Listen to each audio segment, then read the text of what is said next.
योमां प्रयतते हंतुम ज्ञात्वा प्रहरेण अवलम। যে মানুষ নিজের ভেতরে অস্ত্রের ক্ষমতা, ওই যারা তলবার টলবার চালাতেন বিশেষ ওটাকে অনুভব করেন আর আমাকে নষ্ট করার চেষ্টা করেন, মানে ক্ষত্রিয় শক্তি দিয়ে আমাকে দাবানোর চেষ্টা করে, মনে করে যে আমি কাম জয় করব আমার পৌরুষ দিয়ে, তার ভেতরে আমি অভিমান রূপে গিয়ে বাস করি। মানুষ যখনই কিছু উপলব্ধি করে নেয় না, সেখানে কাম সেই উপলব্ধি রূপে এসে যায়, অহংকার রূপে। আমি এই মানুষের যখন বলেন জানো আমি কে, ওটা বুঝবেন কাম, কাম ঢুকে গেছে সেখানে।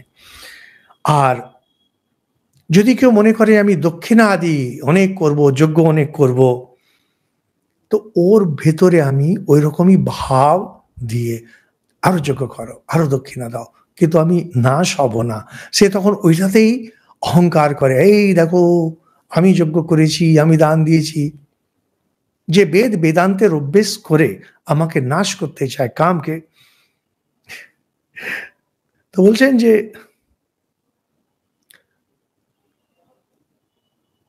স্থাবর জিনিসের ভেতরে যেমন জীবাত্মা প্রবেশ করে, তেমনি তার ভেতরে আমি ওইটাকে নিয়েই আমি বাস করি। তার মানে তার বেদ অধ্যয়ন আদি সেটার প্রতি তার স্পৃহা এত বেড়ে যায় যে নাশ করতে পারে না।